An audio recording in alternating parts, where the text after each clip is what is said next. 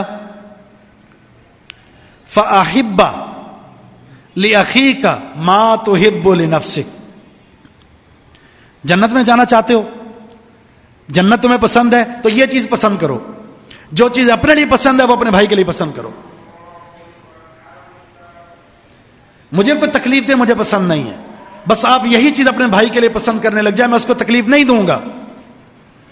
ہر مسلمان اگر اس معیار کو اپنے اندر سیٹ کر لے، مجھے کوئی تکلیف دے مجھے پسند نہیں تو میں کسی کو تکلیف دوں یہ اسے بھی پسند نہیں اور مجھے بھی پسند نہیں ہے۔ جنت کی بشارت ہر ایک کے لیے اس قاعدے کے ساتھ ہے۔ دوسری حدیث صحیح مسلم کے اندر، من احب ان یزحزح عن النار ویدخل الجنہ فلتدرکہ منیۃ وہو یؤمن باللہ والیوم الآخر ویأتی الی الناس الذی یحب ان یؤتی الیہ، جو چاہتا ہے جہنم سے بچا لیا جائے، جنت میں داخل کر دیا جائے، تو اسے موت اس حال میں آنی چاہیے کہ اس کا ایمان اللہ پر ہو، آخرت کے دن پر ہو، اور وہ لوگوں کے ساتھ وہ برتاؤ کرتا ہو جو اپنے ساتھ برتاؤ چاہتا ہے۔ لوگوں کے ساتھ اس کا رویہ وہ ہو جو رویہ اپنے لیے اس نے سیٹ کر رکھا ہے۔ اس حالت میں اگر کوئی مرا تو جہنم سے بچا کر جنت میں داخل کر دیا جائے گا۔ ایک تو یہ قاعدہ ہے، جو چیز آپ کو پسند ہے وہ اپنے بھائی کے لیے آپ پسند کریں، جو چیز آپ کو ناپسند ہے وہی چیز اپنے بھائی کے لیے آپ ناپسند کریں۔ دوسرا قاعدہ، اگر میں اور آپ چاہتے ہیں ضرر رسانی سے بچیں، پورا من شخصیت بن جائیں اور کسی کو تکلیف نہ دیں، وہ ہے خیر خواہی کا جذبہ۔ یہ جو ہمارا دین ہے، اس دین کی سب سے بڑی خوبصورت یہ ہے الدین النصیحہ، یہ دین ہے ہی خیر خواہی کا نام۔ ہر مسلمان دیندار ہمیشہ اپنی زندگی میں اپنے ہر طرز عمل سے خیر خواہی کے جذبے کو معاشرے کے اندر عام کر رہا ہوتا ہے۔ میں کسی سے کاروبار کر رہا ہوں، کسی سے لین دین کر رہا ہوں، کسی کے ساتھ میرے معاملات چل رہے ہیں، تو اس میں اپنے مسلمان بھائی کے بارے میں خیر خواہی کا جذبہ ہونا چاہیے۔ اسے نقصان نہ پہنچے۔ جریر بن عبداللہ کہتے ہیں میں نے اللہ کے رسول صلی اللہ علیہ وسلم کے ہاتھ پر بیعت کی تھی، اور اس بیعت میں جو چیزیں ذکر کی ان میں سے کیا ہے، بایعت رسول اللہ صلی اللہ علیہ وسلم علی اقام الصلاۃ و ایتاء الزکاۃ و نصح لکل مسلم، ہمیشہ نماز قائم کروں گا، ہمیشہ زکوٰۃ دوں گا، اور ہمیشہ ہر مسلمان کے ساتھ خیر خواہی رکھوں گا۔ اور خیر خواہی کا یہ لیول، ایک موقع ایسا بھی آیا، انہوں نے اپنے غلام کو بھیجا کوئی گھوڑا خرید کر آؤ،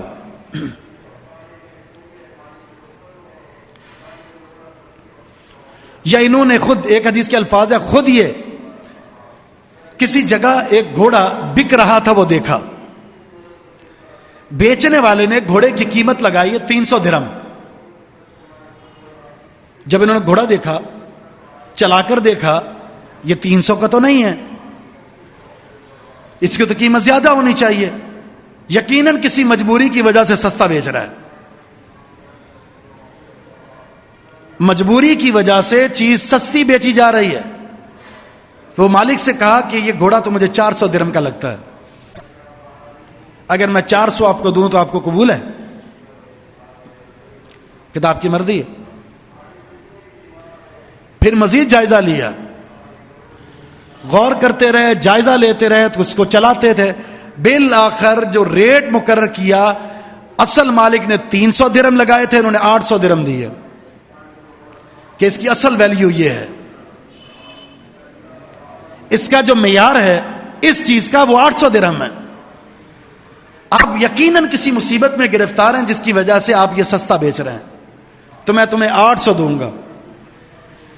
تو اس مالک نے کہا, جو اصل اس گھوڑے کا مالک تھا, کہ کیا وجہ ہے, میں 300 میں دے رہا تھا اور آپ نے مجھ سے 800 سے خریدا, 800 درہم میں یہ گھوڑا خریدا, کیوں, اس کی وجہ کیا ہے؟ تو وجہ وہی حدیث, کہ ایک حدیث ہے جو میں نے اللہ کے رسول صلی اللہ علیہ وسلم سے عہد کیا تھا, وعدہ کیا تھا, آپ کے ہاتھ پر بیعت کرتے وقت جب اسلام لایا تھا تو بیعت میں یہ بات شامل تھی کہ میں نے کبھی کسی مسلمان کو نقصان نہیں دینا, اور میں تمہیں نقصان دیتا اگر میں 300 میں خرید لیتا. بھلے ایک چیز 800 روپے کی ہے, میں تمہیں 500 نقصان کرتے ہوئے وہ 300 میں کیسے خرید لوں؟ یہ میری خیر خواہی ہے, جس کی وجہ سے جو ریٹ تھا میں نے وہ ریٹ تمہیں دی ہے. ایسا کوئی مسلمان؟ اسلام کا لیول یہ ہے, اسلام اپنے ماننے والوں سے یہ چاہتا ہے, خیر خواہی کیجئے دوسروں کی, ان کو نقصان سے بچائیے, ان کو تکلیف سے بچائیے, ان کے مجبوریوں کا فائدہ اٹھاتے ہوئے کبھی اپنی لالچ اور ہرس کی وجہ سے اسے نقصان نہ دیں. آپ, ہم تو تلاش کر رہے ہوتے ہیں مجبور بندہ ملے, اس کے پلاٹ پر, اس کی دکان پر, اس کے مال پر, اس کی فیکٹری پر قبضہ کر کے بیٹھ جائیں اور چند پیسوں میں اس کو ٹرکا دیں اور پیسے وصول کر لیں. چونکہ ہمارے اندر ایک ہوس پیدا ہو چکا ہے, مال کی ہرس اور لالچ پیدا ہو چکی ہے, دنوں میں راتوں میں امیر بننے کی کوشش ہے. نتیجتاً پھر کون پس رہا ہے, کس کے ساتھ زیادتی ہو رہی ہے, کس کے ساتھ خیر خواہی کا جنازہ نکل رہا ہے, ہمیں اس سے کوئی پرواہ نہیں. جبکہ اسلام اپنے ماننے والوں کو ایسا معاشرہ, ایسی سوسائٹی قائم کرنے کا حکم دیتا ہے جہاں ایک مسلمان اپنے مسلمان بھائی کے بارے میں وہ سوچے جو اپنے لیے سوچتا ہے, وہ پسند کرے جو اپنے لیے پسند کرتا ہے, وہ ناپسند کرے جو اپنے لیے ناپسند ہے, اور ہمیشہ خیر خواہی کا جذبہ ہو. تیسری چیز, ہم مسلمان کسے کہتے ہیں؟ ہم میں سے کسی سے پوچھ لیں آپ کون ہے مسلمان؟ مومن, پکا سچا مسلمان, شریعت کو ماننے والا, اللہ اور اس کے رسول کو ماننے والا, اس میں بھلا کوئی شک ہے؟ دلائل بھی دے گا. اللہ کے رسول صلی اللہ علیہ وسلم نے مسلمان کی تعریف کیا کی ہے؟ المسلم من سلم المسلمون من لسانہ و یدہ. مسلمان وہ ہے جس کی زبان سے اور جس کے ہاتھ سے مسلمان تکلیف سے محفوظ ہوں. ایک اور حدیث کے الفاظ ہیں, آپ سے یہ سوال ہوتا ہے مسلمانوں میں افضل کون ہے؟ ای المسلمین افضل, مسلمانوں میں افضل کون ہے؟ تو نبی الاسلام نے یہی الفاظ ارشاد فرمائے, من سلم المسلمون من لسانہ و یدہ, جس کی زبان سے, جس کے ہاتھ سے مسلمان محفوظ ہوں. ہم مسلمان ہی مسلمانوں سے غیر محفوظ ہیں. مسلمان ہی غیر مسلمانوں سے, وہ مالی اعتبار سے ہے, وہ جانی اعتبار سے ہے, جسمانی اعتبار سے یا مانوی اعتبار سے.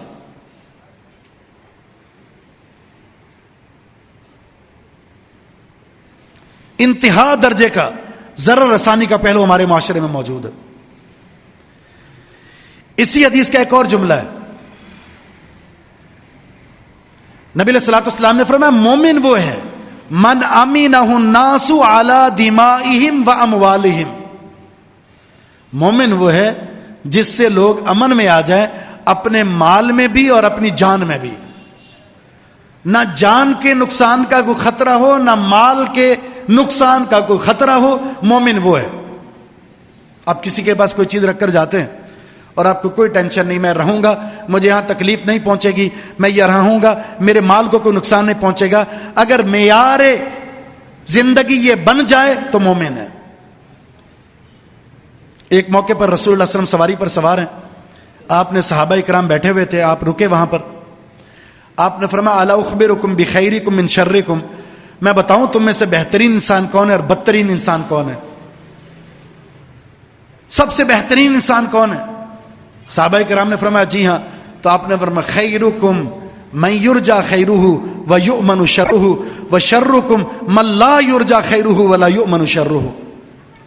مومن وہ ہے جس سے خیر کی امید ہو اور جس کے شر سے سارے لوگ محفوظ ہوں، یہ مومن ہے۔ اور بدترین تم میں سے انسان وہ ہے جس سے خیر کی کوئی امید نہ ہو اور جس کے شر سے کوئی محفوظ نہ ہو، یہ بدترین انسان ہے۔ اور ہمارے معاشرے میں ایسے لوگ موجود ہیں جن کے ساتھ ہم کیوں نہیں بیٹھتے، کیوں نہیں جاتے؟ لوگ میرے ساتھ بیٹھنا پسند کیوں نہیں کرتے؟ اس لیے کہ میری شرارتوں سے محفوظ نہیں ہے۔ چلتے پھرتے معاشرے میں وہ تکلیف اور ضرر رسانی کا سبب بنا ہوا ہوتا ہے۔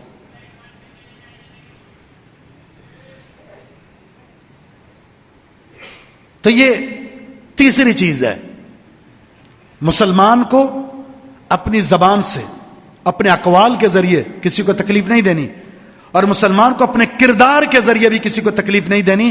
اگر ایسا ہے تو یہ مومن اور مسلمان ہے۔ چوتھی چیز، اگر آپ ضرر رسانی سے، تکلیف سے، ایذا سے اپنے آپ کو کسی اور کو بچانا چاہتے ہیں تو یہ یاد رکھیے، کسی کو نقصان پہنچانا انفرادی اور اجتماعی حرام ہے۔ نہ اپنے آپ کو نقصان پہنچا سکتا ہوں، نہ کسی اور ایک فرد کو یا پوری جماعت کو، پورے گھرانے کو، پورے قبیلے کو، پورے شہر کو، پورے ملک کو۔ میرے کسی عمل سے نقصان پہنچ رہا ہے، انفرادی اجتماعی حرام ہے۔ قرآن کریم میں اس سے بڑھ کر اور کیا بات ہو سکتی ہے؟ اللہ فرماتا ہے وَلَا يَجْرِمَنَّكُمْ شَنَآنُ قَوْمٍ أَن صَدُّوكُمْ عَنِ الْمَسْجِدِ الْحَرَامِ أَن تَعْتَدُوا۔ کسی قوم کی دشمنی، کون سی قوم؟ جس نے تمہیں مسجد حرام میں اللہ کی عبادت کرنے سے روک دیا ہے، مسجد حرام میں عبادت کرنے سے روک دیا ہے۔ اس قوم سے تمہاری دشمنی تمہیں اس بات پر نہ اکسائے کہ تم ان کے ساتھ زیادتی کرو، دشمن کتنا بڑا کیوں نہ ہو، زیادتیاں کتنی زیادہ کیوں نہ ہو، لیکن آپ کو یہ حق نہیں پہنچتا کہ آپ ان کے ساتھ وہ رویہ کریں جو اس سلوک سے زیادہ ہو جو اس نے آپ کے ساتھ کیا ہے۔ اگر آپ کو کسی کے ذریعے تکلیف پہنچی ہے تو شریعت کہتی ہے معاف کر دو، بہتر ہے، لیکن اگر بدلہ لینا چاہتے ہو تو مثل ہونا چاہیے، برابر۔ زیادتی یہ تمہارے لیے بھی جائز نہیں ہے۔ پیارے پیغمبر علیہ السلام کا کیا فرمان ہے؟ من دار دار اللہ علیہ، جو کسی کو تکلیف دیتا ہے اللہ تعالیٰ اسے تکلیف دے۔ ومن شاق شاق اللہ علیہ، جو کسی پر مشقت کرتا ہے اللہ تعالیٰ اس پر مشقتیں ڈھا دے۔ یہ حدیث خبر بھی ہے اور یہ حدیث بد دعا بھی ہے۔ خبر یہ کہ جس نے تکلیف دی اللہ نے اسے تکلیف دی، جس نے کسی کے لیے مشقت کی اللہ نے اس کے لیے مشقت کی، یہ خبر۔ بد دعا کیا ہے؟ اے پروردگار، جو کسی کو تکلیف دیتا ہے تو بھی اسے تکلیف سے دوچار کر دے، جو کسی پر مشقت ڈھاتا ہے اللہ تو بھی اس پر مشقت ڈھا دے۔ تو یہ چار قاعدے کلیے ہم میں سے ہر شخص پابند ہے ان چار اصولی باتوں پر عمل کا، کہ کسی مسلمان بھائی کے لیے وہی چیز پسند کریں جو اپنے لیے کرتے ہیں۔ نمبر 2، ہمیشہ جو بھی معاملہ جس بھی شعبے سے آپ تعلق رکھتے ہیں خیر خواہی کا جذبہ ہونا چاہیے۔ نمبر 3، تیسری چیز، مسلمان کو پہچاننا چاہیے مسلمان ہے کون، جو کسی کو زبان سے اور کسی کو ہاتھ سے تکلیف نہیں دیتا، کردار اور گفتار میں بالکل بے ضرر شخصیت۔ اور چوتھی چیز، نقصان کے قاعدے کلیے کو جان لیں، انفرادی یا اجتماعی نقصان کسی کو پہنچانا یہ حرام ہے، اور حرام کام کا مرتکب انسان نجات نہیں پا سکتا۔ کل المسلم علی المسلم حرام دمہ ومالہ وعرضہ، ہر مسلمان کے لیے دوسرے مسلمان پر حرام ہے، ایک مسلمان کے لیے دوسرے مسلمان کے تعلق سے یہ 3 چیزیں حرام کر دی گئی ہیں۔ کون سی 3 چیزیں؟ مال کو لوٹنا، خون کو بہانا، عزت نفس کو مجروح کرنا۔ بالکل جس طرح بیت اللہ کی حرمت ہے، حرمت والے مہینوں کی حرمت ہے، حرمت والے دنوں کی حرمت ہے، اسی طرح مسلمان کی عزت بھی محترم ہے، اس کا مال بھی محترم ہے اور اس کی جان بھی محترم ہے۔ اتنی زیادہ ہدایات کے باوجود بھی ہم ایک دوسرے سے غیر محفوظ ہیں، ایک دوسرے سے تکلیف میں ہیں، ایک دوسرے سے پریشان ہیں۔ گھر کی چار دیواری کے تحت رہنے والے افراد بھی پرسکون زندگی نہیں گزارتے. یہ المیہ ہے ہماری سوسائٹی، ہمارے معاشرے کا. ہر فرد ایک دوسرے سے تکلیف میں مبتلا ہے یا تکلیف دے رہا ہے. یہ تکلیف بری زندگی سے ہم دو چار ہیں.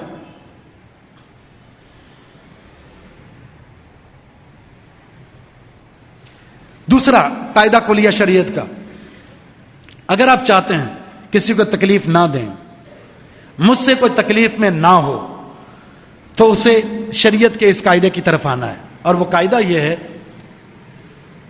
شریعت کے ہم مکلف ہیں، شرعی احکامات کے ہم مکلف ہیں، اور وہ یہ ہے کہ عبادات کے اندر جب تک وضو نہیں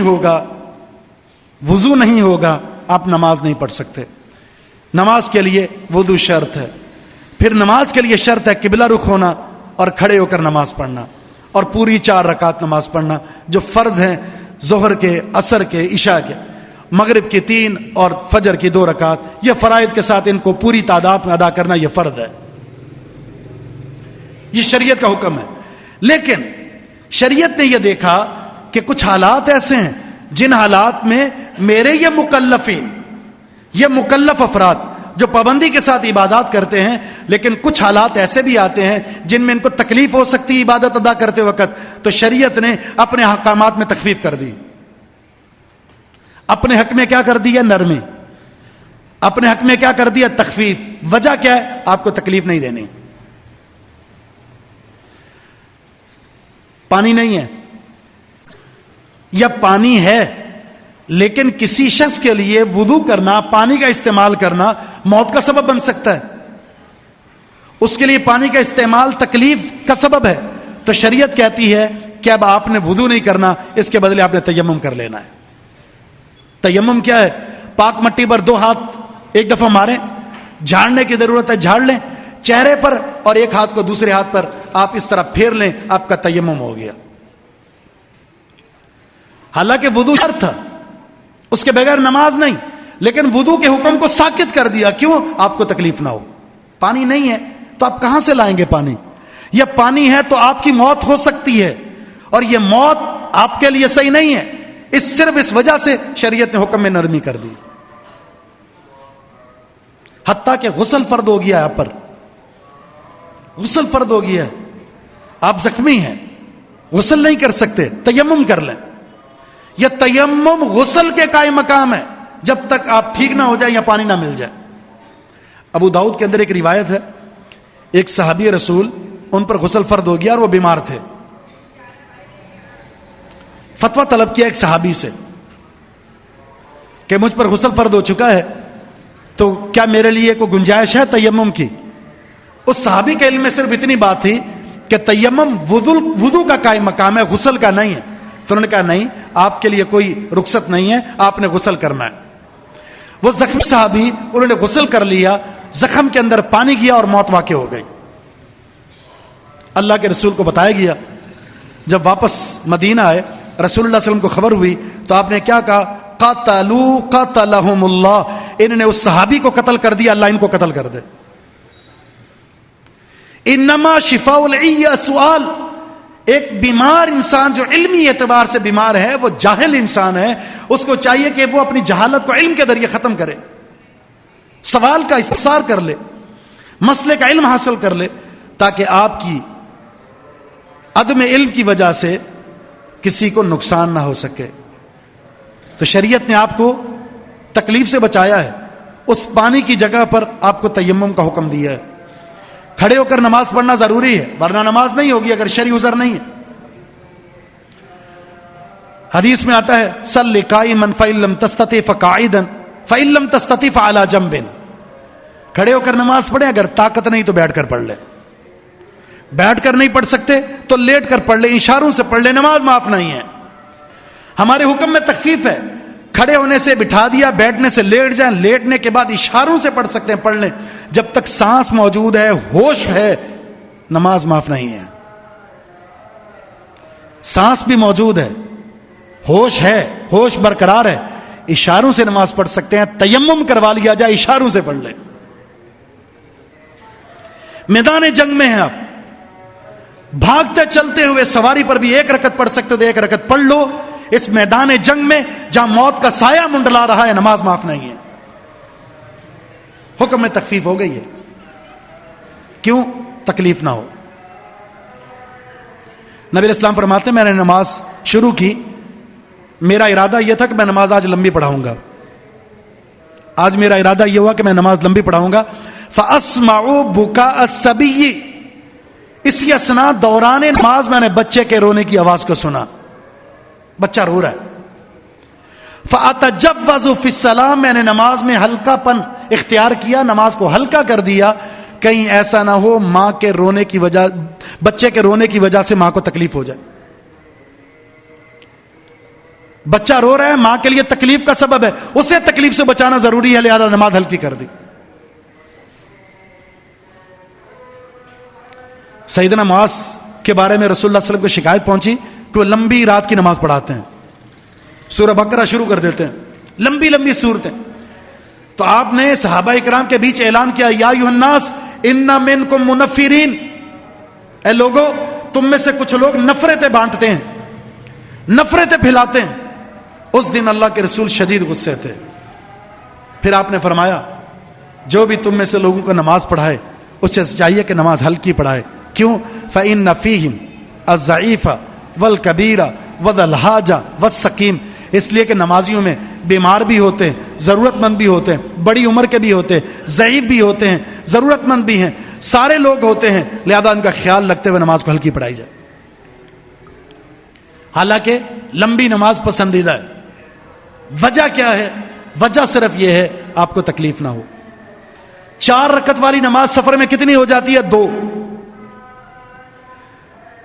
جو بھی اپنے علاقے میں موجود ہے اس کے لیے رمضان کا روزہ رکھنا فرض ہے, لیکن اگر آپ مسافر ہیں, حالت سفر میں نماز قصر ہو گئی, جمع بین الصلاتین بھی کر سکتے ہیں اور روزہ چھوڑ دیں, عذر ختم ہو دوبارہ پڑھ لیں, روزے کی قضا دے دیں.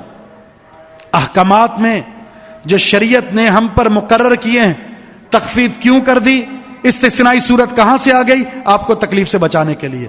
بالکل یہی قاعدہ مجھے اور آپ کو سکھایا ہے. اگر آپ نے کسی سے اپنا حق لینا ہے, اپنا حق کا تقاضا کریں, آہستہ سے کریں. رحم اللہ رجلا سمحا اذا اقتدى واذا اشترى واذا اقتدى, اللہ تعالیٰ اس شخص پر رحم فرماتا ہے جو بڑا نرم مزاج ہوتا ہے, حق لیتے وقت بھی, حق دیتے وقت بھی, خریدتے وقت بھی, بیچتے وقت بھی نرم مزاجی کو اختیار کرتا ہے. اللہ رب العزت کی رحمت اس انسان پر نازل ہوتی. اگر کسی جگہ پر ضرر کا ماحول بن چکا ہے, تکلیف کا, اور آپ کا ایک قدم پیچھے ہٹنے سے, ایک قدم پیچھے ہٹنے سے, اپنے حق کے حوالے سے تھوڑی سی کمی کرنے سے ماحول ٹھیک ہو جاتا, تو یہ قدم اٹھا لیجئے. شریعت نے بھی اپنے احکامات کے اندر تکلیف سے بچانے کے لیے اپنا جو واجبی حق تھا اس میں تخفیف کر دیے. اتنے بڑے فرائض کے اندر نماز جیسی عظیم عبادت جس کے لیے عظیم شرط, اس میں تخفیف کر دی آپ کو ضرر سے بچانے کے لیے. کیا آپ بھی لوگوں کو تکلیف سے بچانے کے لیے ایک قدم پیچھے نہیں ہٹ سکتے؟ آپ بھی اپنے حق تھوڑی سی تخفیف کر کے تکلیف کے ماحول کو ختم نہیں کر سکتے؟ آپ بھی معاملات کے اندر ہلکا پن اختیار کر کے لوگوں کو, معاشرے کو پرامن نہیں بنا سکتے؟ اگر بنا سکتے تو یہ قدم کیوں نہیں اٹھاتے؟ اللہ رب العزت نے اس قاعدے سے مجھے اور آپ کو یہ نصیحت فرمائی ہے.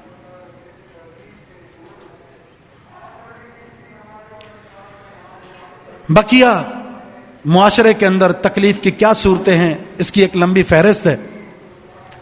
کبھی ایسا بھی ہے کہ ہم انجانے میں, کبھی جانتے بوجھتے بعض معاملات کی وجہ سے ایک دوسرے کو تکلیف دے رہے ہوتے ہیں, اور یہ حقیقت ہے. شریعت ان چیزوں کی نشاندہی کی ہے, مالی اعتبار سے بھی ہے, جسمانی بھی, مانوی بھی. وہ صورتیں کون سی ہیں؟ انشاءاللہ العزیز جب اگلا ہمارا حصہ اس جمعے کا آئے گا اس میں ہم آپ کے سامنے وہ صورتیں رکھیں گے, چاہے وہ مسجد کے تعلق سے ہیں یا بازار کے تعلق سے یا گھر کے تعلق سے ہیں, مال کے اعتبار سے ہیں, جسم کے اعتبار سے یا مانوی اعتبار سے ہیں.